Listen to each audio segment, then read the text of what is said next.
नमस्कार दोस्तों, एक बार आप सबका फिर से बहुत बहुत स्वागत है आप सभी के अपने YouTube चैनल डियर गुरुजी पर। तो गाइस, जैसा कि आप सभी को पता है कि डेली मॉर्निंग में सुबह 7 बजे आप सभी की ये जो क्लास है, एक्स्ट्रा क्लास आप मान सकते हो, डेली मॉर्निंग डोज जो है आप सभी को यहाँ पर मिलता रहता है। और यहाँ पर मैं टॉप 25 जो क्वेश्चन से करवाता हूँ। चलिए आज की इस क्लास को स्टार्ट करते हैं। क्लास को शुरू करने से पहले PDF के लिए आप लोग हमारा ऐप डाउनलोड कर सकते हैं या आप लोग हमारे टेलीग्राम ग्रुप से जुड़ सकते हैं। नीचे आपको लिंक मिल जाएगा। इसका दोस्तों मेरी डेली जो है 2 से 3 क्लासेस अनअकैडमी पे भी चलती है, फ्री क्लासेस चलती हैं। तो आप लोग वहाँ पर मेरी क्लासेस लेना चाहते हैं तो सिंपली अनअकैडमी का लर्निंग ऐप जो है डाउनलोड कर लीजिए और मुझे आप लोग वहाँ पे जा करके फॉलो कर सकते हैं। साथ ही साथ दोस्तों, अगर आप लोग वहाँ पे मेरी क्लास लेते हैं तो उसके लिए आपको सिंपली एक कोड यूज करना पड़ेगा, डियर गुरुजी। अगर आप लोग इस कोड का यूज करते हो तो आप लोग मेरी क्लास में जो है ज्वाइन हो सकते हैं। साथ ही साथ दोस्तों, यहाँ पर अगर आप लोग किसी भी एग्जाम की किसी भी कैटेगरी के, अभी देखिए यूपीएसआई की वैकेंसी आ चुकी है, तो यूपीएसआई की अगर आपको फुल कंप्लीट तैयारी करना चाहते हैं, अच्छे से आपको कंप्लीट तैयारी मिले बैच कोर्सेज के रूप में, आपको कंप्लीट जो है सिलेबस मिले, कंप्लीट सिलेबस के अकॉर्डिंग आपको PDF मिले, टेस्ट सीरीज़ मिले, तो ये सब कुछ आप लोग एक ही फीस में पा सकते हो। बस आप लोग को अनअकैडमी का जो प्लस का सब्सक्रिप्शन है यूपी वाले कैटेगरी में लेना पड़ेगा। तो आप लोग यूपीएसआई हो गया, UPSSC हो गया, UPPCS हो गया, इन सब की तैयारी जो है बहुत अच्छी तरीके से कर सकते हैं। आप 6 मंथ, 12 मंथ या 24 मंथ कोई भी ले सकते हो। बहुत महंगी फ़ीस नहीं है, 525 रुपये में 315 रुपये महीने की फ़ीस है। इसमें आप ज्वाइन कर सकते हैं। ये हमारा कोड है डियर जी, इस कोड की वजह से यूज करेंगे तो आपको इतना सस्ता जो है आपका फ़ीस पड़ने वाला है। तो चलिए दोस्तों स्टार्ट करते हैं आज की इस क्लास को। तो जितने लोग इंटरेस्टेड हैं एक बार डिस्क्रिप्शन बॉक्स जरूर चेक करें। तो आज का जो पहला क्वेश्चन है आपके सामने ये रहा, भाई तोता ए हिंद, बहुत ही आसान क्वेश्चन है। इसका जवाब देते हुए चलेंगे। भाई तोता ए हिंद के उपनाम से जो है जाना जाता था कौन? सभी लोग यहाँ पर जवाब देते हुए चलिएगा। अमीर खुसरो, मिर्जा गालिब, जियाउद्दीन बरनी या आपका Ibn Battuta. Very very easy question है, सभी लोग यहाँ पर जवाब जो है देते हुए चलेंगे। तो इसका जो करेक्ट आंसर आपका क्या हो सकता है? तो भाई अगर हम बात करते हैं इस क्वेश्चन के बारे में तो यहाँ पर जो करेक्ट आंसर आपका क्या हो जाएगा, अमीर खुसरो। काफ़ी लोग यहाँ पर जवाब दे रहे हैं भाई अमीर खुसरो। ऑप्शन नंबर जो इसका ए दिया गया यहाँ पर बिल्कुल करेक्ट हो जाएगा। ठीक है, अमीर खुसरो जो है तोताए हिंद के नाम से जाने जाते थे, तो ऑप्शन नंबर ए यहाँ पर करेक्ट हो जाएगा। अगला क्वेश्चन देखिए आपसे यहाँ पर क्या पूछा गया कि वेदों की ओर लौटो, ये नारा जो है किसका है? वेरी वेरी इंपॉर्टेंट क्वेश्चन है। वेदों की ओर लौटो ये नारा जो है किस समाज ने दिया, ये आपको फटाफट बताते हुए चलना है। देखिए किसने दिया, ये भी क्वेश्चन आपके पेपर में आता है, बट यहाँ पर देखिए क्वेश्चन थोड़ा सा अलग है कि यहाँ पर किस समाज ने दिया। चलिए भाई जवाब देखिए यहाँ पर आना शुरू हो गया है। भाई आर्य समाज की तरफ से ये नारा आया था, वेदों की ओर लौटो। 10 अप्रैल 1875 ईस्वी में जो इसका गठन हुआ था, इसकी स्थापना हुई थी। कई बार आपके पेपर में आता भाई इसकी स्थापना जो है बेसिकली किसने की थी, कई बार आपके पेपर में आता भाई इसकी स्थापना जो है किसने की थी। ये बहुत ज़्यादा इंपॉर्टेंट है, आप लोग भी थोड़ा सा जवाब जो है देते चलिएगा। तो दयानंद सरस्वती। ठीक है, यहाँ पर जितने भी चीज़ें दी गई हैं तो यहाँ पर वो सारे पेपर में आपके पूछा जा सकता है। यहाँ पर मैं सही से लिख देता हूँ, दयानंद सरस्वती। ठीक है, दयानंद सरस्वती जी ने जो है आर्य समाज की जो स्थापना की थी। ये चीज़ बहुत पेपर में आपका आता है। इसी तरह यहाँ पर जो ब्रह्म समाज दिया गया है, ब्रह्म समाज भी आपके पेपर में बहुत ज़्यादा आता है कि इसकी स्थापना कब की गई थी और किसने की थी। भाई ब्रह्म समाज या आत्मीय सभा की नाम भी हम लोग इसके नाम से जानते हैं। इसकी स्थापना बताइए किसने की थी? भाई ब्रह्म समाज की अगर हम बात करते हैं, आत्मीय सभा की बात करते हैं, तो इसकी स्थापना बेसिकली अगर हम बात करते हैं भाई, इसकी स्थापना जो है किसने की थी, अगर ये क्वेश्चन आता है। देखिए किसने आगे बढ़ाया था ये भी आपके पेपर बनता है, किसने की थी ये भी आपके पेपर में बनता है। तो अगर हम बात करते हैं भाई किसने किया था, तो राजा राम मोहन राय। काफ़ी लोग जवाब दे रहे हैं, तो ठीक है, अच्छी बात है। क्या देवेंद्र नाथ ठाकुर जी ने इसको जो है आगे बढ़ाया था, ये चीज़ याद रखिए। अगला क्वेश्चन देखिए आपसे यहाँ पर क्या बोला गया है, कुचिपुड़ी नृत्य कला शैली किस राज्य से संबंधित मानी जाती है? कुचिपुड़ी, फटाफट इसका जवाब जो है देते हुए चलिएगा। इसका जो करेक्ट आंसर आपका क्या हो जाएगा? वेरी इजी क्वेश्चन, और जवाब देखिए यहाँ पर आना शुरू हो गया है। तो भाई क्वेश्चन नंबर 3 का जो करेक्ट आंसर आपका हो जाएगा भाई आंध्र प्रदेश। ठीक है, कुचिपुड़ी की अगर हम बात करते हैं तो यहाँ पर जितने लोग जवाब दे रहे हैं आंध्र प्रदेश, वो लोग यहाँ पर बिल्कुल करेक्ट हो जाए। इसके अलावा यहाँ पर अगर हम बात करते हैं केरला के बारे में, तो भाई केरला के बारे में अगर हम बात करें तो केरला का जो बेसिकली शैली जो नृत्य कला है, जो शास्त्रीय जो नृत्य है कह सकते हो, Kathakali. Very very important question है, तो याद रखिएगा यहाँ पर केरला का क्या होगा, कथकली हो जाएगा। इसके अलावा यहाँ पर अगर हम बात करते हैं किसके बारे में भाई, यहाँ पर हम उड़ीसा की बात करते हैं, तो उड़ीसा की अगर हम बात करते हैं तो उड़ीसा में उड़िया चलता है, ओडिसी करके एक चलता है। ठीक है, और तमिलनाडु में भैया बहुत सारे आपके चलते हैं। तमिलनाडु मैंने आपको कई सारे आपके बता रखे हैं। ठीक है, कई सारे आपको बता रखे हैं। शास्त्रीय नृत्य देखो, शास्त्रीय अलग होता है, लोक नृत्य अलग होता है, पारंपरिक नृत्य अलग होता है, अलग अलग चीज़ें जो है यहाँ पर होती हैं। तो आप लोग भी थोड़ा सा दिमाग जो है लगाइए और जवाब जो देते हुए चलिएगा। तो भाई अगर हम बात करते हैं तमिलनाडु के शास्त्रीय नृत्य के बारे में, तो यहाँ पर देखिए भरतनाट्यम काफ़ी लोग जवाब दे रहे हैं। बिल्कुल सही बात है सर, भरतनाट्यम जो लोग जवाब दे रहे हैं वो लोग यहाँ पर बिल्कुल करेक्ट हो जाएंगे। अगला क्वेश्चन देखिए आपसे यहाँ पर क्या पूछा गया है कि यामिनी कृष्ण मूर्ति का संबंध किस शास्त्रीय नृत्य से है। किसके बारे में भाई? यामिनी कृष्ण मूर्ति का संबंध जो आपका किस शास्त्रीय नृत्य से है, का जवाब जो देते हुए चलिएगा। इसका जो करेक्ट आंसर आपका क्या हो जाएगा? यामिनी कृष्ण मूर्ति। बिल्कुल सही बात है सर, यामिनी कृष्ण मूर्ति की अगर हम बात करते हैं तो भरतनाट्यम से है। और अभी मैंने आपको बताया सर जी भरतनाट्यम कहाँ का नृत्य है, तो आपको याद होगा कथकली केरल का है, कथक जो है अपना अपने उत्तर प्रदेश का है, ये भी याद रखिएगा। तो ये चारों ऑप्शन आपको क्या है? ओडिसी तो ओडिया का है, तो सबको याद रखना चाहिए। अगला क्वेश्चन यहाँ पर देखिएगा और सभी लोग जवाब देने का प्रयास कीजिएगा। रंगोली भारत के किस क्षेत्र की प्रमुख लोक कला शैली है? रंगोली बताना सर जी भारत के किस क्षेत्र की प्रमुख लोक कला शैली है। 5 नंबर क्वेश्चन है। तो दोस्तों याद रखिए रंगोली की अगर हम बात करते हैं तो ये दोस्तों आपका महाराष्ट्र का, ठीक है, महाराष्ट्र की एक लोक कला शैली है। तो ऑप्शन नंबर जो इसका बी दिया गया है यहाँ पर बिल्कुल करेक्ट हो जाएगा। गुजरात में गरबा काफ़ी फेमस है, राजस्थान में घूमर नृत्य फेमस है। अगला क्वेश्चन पूछा गया इकेबाना किसका जापानी रूप है। बहुत ही इंपॉर्टेंट क्वेश्चन है भाई, इकेबाना जो है किसका जापानी रूप है। 6 नंबर प्रश्न है, जवाब जो है देते हुए चलिएगा। तो भाई इकेबाना जो है आपका फूलों की सजावट का, देख सकते हैं कितना इंपॉर्टेंट क्वेश्चन है। तो जितने लोग यहाँ पर ऑप्शन नंबर सी जवाब दे रहे हैं फूलों की सजावट का, वो लोग यहाँ पर बिल्कुल करेक्ट हो जाएंगे। इसी तरह अगला क्वेश्चन देखिए आपसे यहाँ पर क्या पूछा गया, इसका जवाब जो है देते हुए चलेंगे। हिंदुस्तानी संगीत का सर्वाधिक प्राचीन घराना कौन सा है? हिंदुस्तानी संगीत का सर्वाधिक प्राचीन घराना जो है आप सभी को बताते हुए चलना है, कौन सा है? तो भाई याद रखिएगा हिंदुस्तानी संगीत का जो सबसे प्राचीन घराना है आपका ग्वालियर घराना है।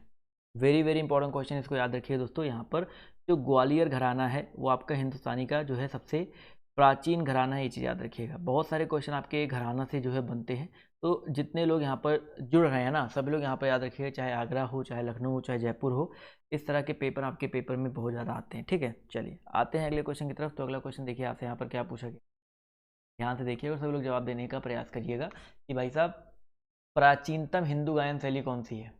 क्वेश्चन नंबर 8 यहाँ पर देखिएगा पूछा गया है, ध्यान से समझिएगा क्वेश्चन को, उसके बाद जवाब देते हुए चलिएगा। प्राचीनतम हिंदुस्तानी गायन शैली, जवाब देखिए यहाँ पर आना शुरू हो गया। तो भाई ध्रुपद, काफ़ी लोग के जवाब देखिए यहाँ पर ध्रुपद आ रहे हैं। तो ये जो ध्रुपद दिया गया है ये बेसिकली प्राचीनतम कह सकते हो हिंदुस्तानी गायन शैली है। तो ऑप्शन नंबर जो इसका बी दिया गया यहाँ पर बिल्कुल करेक्ट हो जाए, ठीक है, बिल्कुल सही बात सर।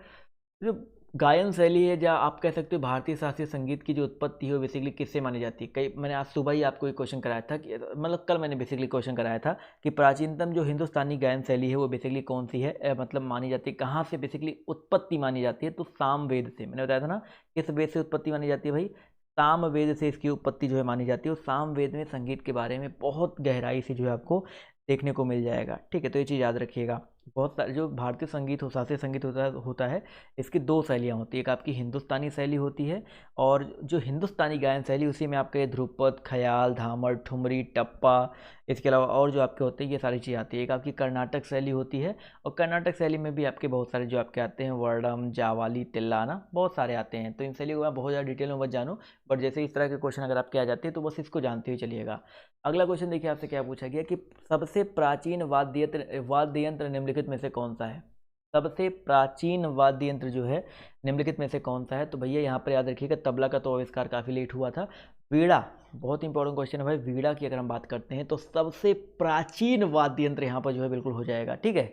तो ऑप्शन नंबर डी जितने भी साथी जवाब दे रहे हैं वो लोग यहाँ पर बिल्कुल करेक्ट हो जाएंगे। समझ में आ गया क्वेश्चन कि नहीं? ये क्वेश्चन बहुत ज़्यादा इंपॉर्टेंट है, ये चीज़ जो है यहाँ पर याद रखिएगा, ठीक है। जितने भी लोग यहाँ पर जुड़े हैं एक एक लाइक तो आप लोग कर दो, अगर आपको क्वेश्चन जो है समझ में आ रहा है तो एक लोग जो है इसका जो है लाइक जो है करते हुए चलिएगा, ठीक है। यहाँ पर देखिए तबला की अगर हम बात करते हैं भाई, तबला का आविष्कार कभी कभी पेपर में आता है भाई, तबला का आविष्कार जो है किसने किया था।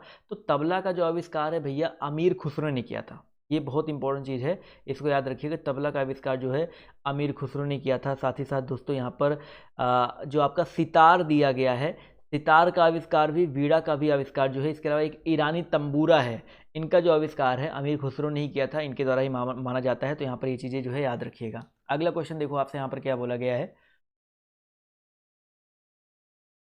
भारत में किसके समय प्रसिद्ध भारत चित्रकला के समय में, ये तो भाई मैं कई बार मैं आपको करवा चुका हूँ भाई। भारत जो है किसके समय, यानी कि चित्रकला किसके समय में जो है अपने प्रसिद्धि के शिखर पर था। क्वेश्चन नंबर 10 है, सभी लोग यहाँ पर जवाब जो देते हुए चलिएगा। तो यहाँ पर जो करेक्ट आंसर आपका क्या हो जाएगा? बिल्कुल सही बात है सर, जहांगीर। बहुत ही अच्छी बात है, मुगल शासक था जहांगीर। तो यहाँ पर जितने लोग ऑप्शन नंबर बी जवाब दे रहे हैं, चित्रकला जो है जहांगीर के शासनकाल में अपनी प्रसिद्धि पर था, मतलब बिल्कुल शिखर पर पहुंच चुका था। तो यहाँ पर याद रखिएगा जहांगीर जो है करेक्ट हो जाएगा, ठीक है। और जहांगीर के ही जो बेटे थे कौन? शाहजहां थे, आप सभी को ये तो पता ही होगा। और इनके पिताजी कौन थे भाई? अकबर थे। चलिए अगला क्वेश्चन देखिए आपसे यहाँ पर क्या बोला गया है, ध्यान से देखिएगा कि भाई साहब बनी ठनी किस चित्र शैली से संबंधित है? बताइए सभी लोग। 11 number question very very important है। बनी ठनी किस चित्र शैली से संबंधित है? 11 नंबर प्रश्न है, जवाब देखिए आना शुरू हो गए। तो भैया बनी ठनी जो आपका किशनगढ़ शैली से, ठीक है, इसको याद रखिए दोस्तों। आपका यहाँ पर जो दिया गया है किशनगढ़ शैली, यहाँ पर ये वाला ऑप्शन जो है बिल्कुल करेक्ट हो जाएगा। किशनगढ़ शैली जो है किस राज्य से संबंधित, कई बार आपके पेपर में भी ये भी आता है। तो किशनगढ़ शैली जो आपका राजस्थान की एक चित्र शैली है, और इस चित्र शैली का विकास जो है महाराजा मान सिंह के काल में हुआ था। लेकिन ये जो बनी ठनी शैली, अगर यहाँ पर ये पेपर में आता है भाई, जो बनी ठनी शैली है, अगर इसके बारे में बात करते हैं तो इसका जो उद्भव मतलब जो इसका उद्भव हुआ था वो आपका महाराजा सावंत के ही शासनकाल में हो गया था। तो ये चीज़ याद रखिएगा। तो यहाँ पर ऑप्शन नंबर जो इसका बी है यहाँ पर करेक्ट हो जाएगा। अगला क्वेश्चन देखिए आपसे यहाँ पर क्या बोला गया, ध्यान से देखिएगा। भागवत धर्म के प्रवर्तक, क्वेश्चन नंबर 12 देखिए आपसे यहाँ पर पूछा गया है, भागवत धर्म के प्रवर्तक निम्नलिखित में से कौन थे? चलिए भाई, बहुत अच्छी बात है भाई। भागवत धर्म, वैष्णव धर्म, बहुत सारे पेपर में आपके आते हैं। तो वैष्णव धर्म या वैष्णव संप्रदाय का ही प्राचीन नाम जो है आपका भागवत धर्म या पांचरात्र मंत्र था। तो यहाँ पर पूछा गया इसके प्रवर्तक जो है बेसिकली आपके कौन थे? तो भैया इसके जो प्रवर्तक थे, सिंपल सी ये बात यहाँ पर याद रखिएगा, कृष्ण जी थे, कृष्ण थे। तो यहाँ पर ऑप्शन नंबर जो इसका वासुदेव श्री कृष्ण को ही जाना जाता है। तो यहाँ पर ऑप्शन नंबर जो इसका सी दिया गया यहाँ पर बिल्कुल करेक्ट हो जाएगा। अगला क्वेश्चन देखिए आपसे यहाँ पर क्या बोला गया, ध्यान से देखिएगा। पुराणों की कुल संख्या आपकी कितनी है? पुराणों की जो कुल संख्या है वो आपकी कितनी है? सही, कई बार मैं आपको बता चुका हूँ भाई, पुराणों की संख्या कितनी है भाई? 18 है, ठीक है। पुराणों की संख्या जो आपकी 18 है। सबसे पुराना पुराण, चलिए ये क्वेश्चन आपके पेपर में आता है भाई, सबसे पुराना पुराण जो है, सबसे बड़ा पुराण जो है, ऐसे बहुत सारी चीज़ें आपके पेपर में आती है भाई। तो यहाँ पर आप लोग जो है क्या करना भाई, सबसे पुराना पुराण जो है कितना है, कौन सा है, ये चीज़ याद रखिएगा। ब्रह्म पुराण जो है सबसे पुराना पुराण जो है माना जाता है, ठीक है। प्रथम पुराण कई बार पेपर में आता है, तो वही जो प्रथम पुराण या ब्रह्म जो आपका सबसे पुराना पुराण है वही आपका होता है। कितने वेद होते हैं? तो 4 वेद होते हैं, सबको पता है। और क्या बोलते हैं, कितने क्या बोलते हैं उपनिषद होते हैं? 108 उपनिषद होते हैं, ये भी आप सभी को जो है पता रहना चाहिए। वो सबसे क्या बोलते हैं, जो आपका आदि पुराण था, आदि पुराण के बारे में कई बार आपके पेपर में आता है। बहुत सारी चीज़ें आपके यहाँ से पेपर बनती है। ऋग्वेद में भाई जो आपका ये गायत्री मंत्र लिया गया, ऋग्वेद से लिया गया है। इसी तरह के बहुत सारे पेपर में आपके जो क्वेश्चन है बनते रहते हैं। अगला क्वेश्चन देखिए आपसे यहाँ पर क्या पूछा गया, ध्यान से देखिएगा। भारतीय दर्शन की आरंभिक विचारधारा क्या है? बताइए जी, भारतीय दर्शन की जो आरंभिक विचारधारा है वो क्या है? तो साथियों याद रखिएगा यहाँ पर सांख्य दर्शन, ठीक है। आरंभिक विचारधारा सांख्य है। तो यहाँ पर जितने लोग ऑप्शन नंबर ए जवाब दे रहे हैं वो लोग यहाँ पर बिल्कुल करेक्ट हो जाएंगे। अगला क्वेश्चन देखिए आपसे यहाँ पर क्या पूछा गया, ध्यान से देखिएगा। क्वेश्चन नंबर अगर हम बात करते हैं 15 के बारे में, तो 15 नंबर क्वेश्चन सभी लोग यहाँ पर जवाब देते हुए चलेगा। अष्टांगिक मार्ग जो है आपका किस धर्म से संबंधित है? वेरी वेरी इंपॉर्टेंट क्वेश्चन है, सभी लोग यहाँ पर जवाब जो है देते हुए चलिएगा। अष्टांगिक मार्ग के बारे में पूछा गया है, सभी लोग यहाँ पर बताते हुए चलिएगा। इसका जो करेक्ट आंसर आपका क्या हो जाएगा? चलिए भाई माफ़ कीजिएगा, तो इसका जो करेक्ट आंसर आपका क्या हो सकता है? अष्टांगिक मार्ग। जवाब देखिए यहाँ पर बिल्कुल सही आ रहा है। तो भैया अगर हम बात करते हैं अष्टांगिक मार्ग के बारे में, तो यहाँ पर जो करेक्ट आंसर आपका क्या हो जाएगा? क्वेश्चन नंबर 15 की हम बात करते हैं तो यहाँ पर बौद्ध धर्म, जितने लोग यहाँ पर बौद्ध धर्म जवाब दे रहे हैं वो लोग यहाँ पर बिल्कुल करेक्ट हो जाएंगे, ठीक है। बौद्ध धर्म जितने लोग जवाब दे रहे हैं वो लोग यहाँ पर बिल्कुल करेक्ट हो जाएंगे। कोई दिक्कत हो, कुछ भी प्रॉब्लम हो, तो आप लोग जो यहाँ पर फटाफट आप लोग कमेंट करके जो है बिल्कुल पूछ सकते हैं, कोई दिक्कत लेने वाली बात नहीं है। अगला क्वेश्चन देखिए आपसे यहाँ पर क्या पूछा गया, ध्यान से देखिएगा। ओणम जो है किस राज्य का प्रमुख त्यौहार है? ओणम के बारे में बताइए जी, किस राज्य का जो है आपका ये प्रमुख त्यौहार है? जवाब देखिए यहाँ पर क्वेश्चन नंबर 16 का आना शुरू हो गया भाई। ओणम सभी को पता भाई, कर्नाटक, कुछ लोग जवाब दे रहे, कुछ लोग केरल। कंफ्यूज इतना क्यों भाई? 16 नंबर क्वेश्चन में इतनी कंफ्यूजन क्यों है भैया जी? केरल यहाँ पर जो है करेक्ट होगा, ठीक है। केरल जितने लोग जवाब दे रहे हैं ऑप्शन नंबर बी, वो लोग यहाँ पर बिल्कुल करेक्ट हो जाए, ठीक है। जितने भी साथी यहाँ पर केरल जवाब दे रहे हैं वो लोग यहाँ पर बिल्कुल करेक्ट हो जाएंगे।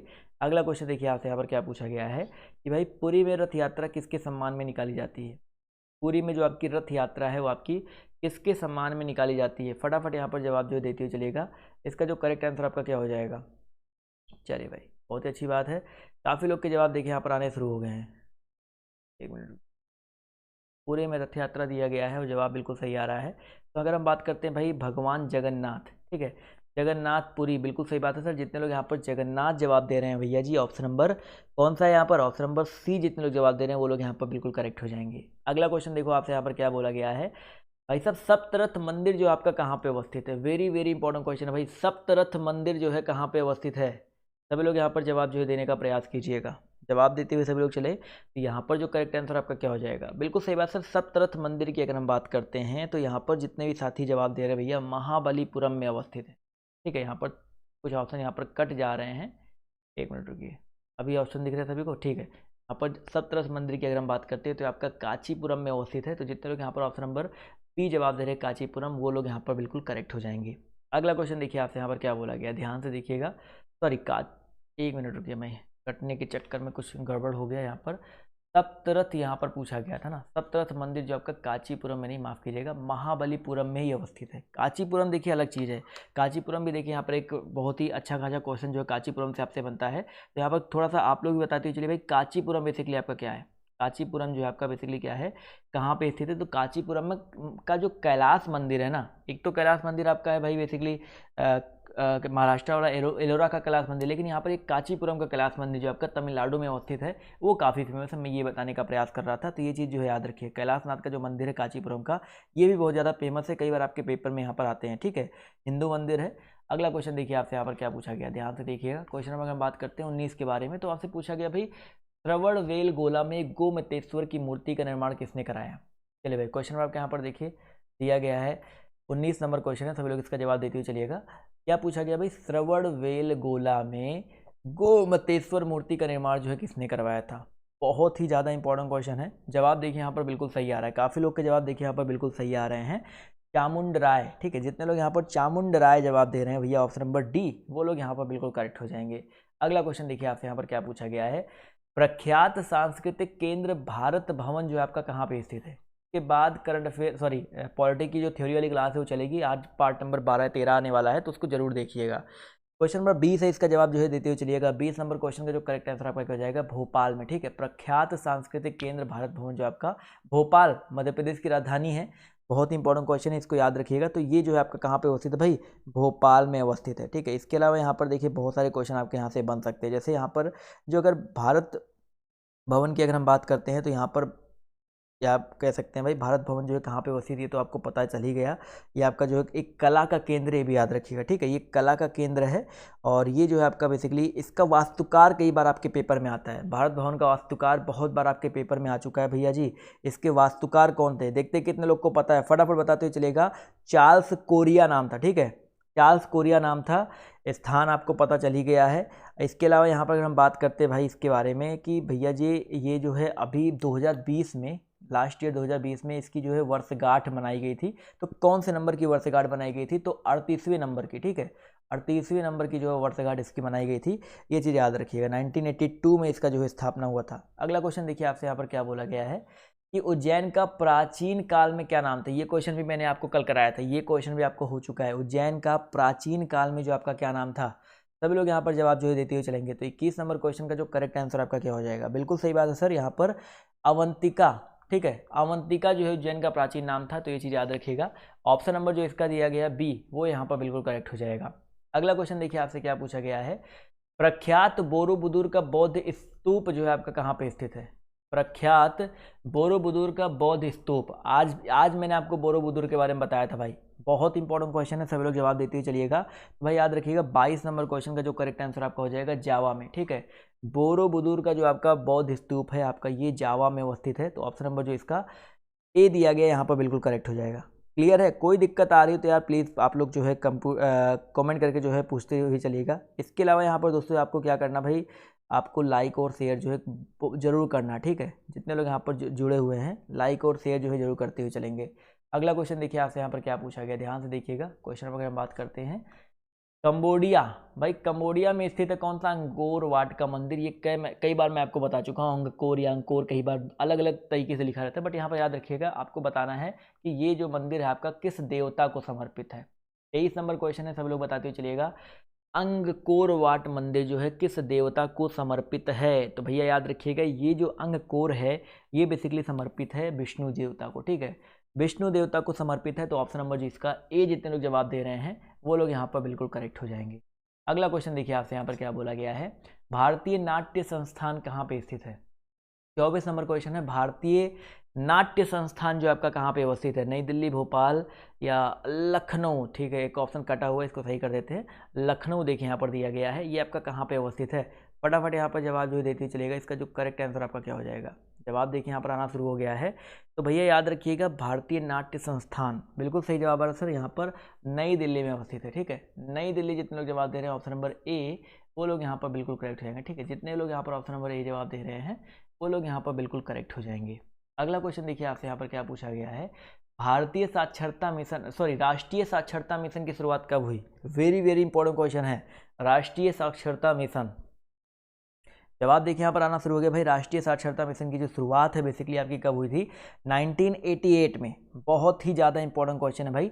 1988 में 5 मई 1988 ईस्वी को उस समय के जो राजीव गांधी जो प्रधानमंत्री थे उन्होंने स्टार्ट किया था। और इसका उद्देश्य बेसिकली ये था कि भैया 2007 तक जो 14 या 15 से लेकर के 35 वर्ष तक के जो लोग हैं वो निरक्षर लोग जो है साक्षर बन जाए, और 75% साक्षरता का जो लक्ष्य है वो हासिल करने का उद्देश्य रखा गया था। तो ऑप्शन नंबर जो इसका डी दिया गया है यहाँ पर ये बिल्कुल करेक्ट हो जाएगा। क्लियर है दोस्तों, ये बहुत ज़्यादा इंपॉर्टेंट क्वेश्चन है, इसको नोट डाउन कर लीजिएगा, स्टार बना लीजिएगा। अगली क्लास में जो है आप लोग की जो आपकी चलने वाली है भाई 7:30 से, देखिए लिंक मैंने डिस्क्रिप्शन बॉक्स में भी दे दिया है, आपको मैंने कमेंट बॉक्स में पिन कर दिया, तो आप लोग कहीं से भी जो है अगली क्लास में पहुँच सकते हैं। पीडीएफ डाउनलोड करने के लिए आप लोग हमारे टेलीग्राम ग्रुप ज्वाइन कर लीजिए, पीडीएफ आपको वहाँ पर देखने को मिल जाएगा। तो आज की इस क्लास में सिर्फ इतना ही, अभी के लिए बाय बाय, टेक केयर, जय हिंद, जय भारत। मिलते हैं आप सभी से नेक्स्ट वीडियो में, धन्यवाद।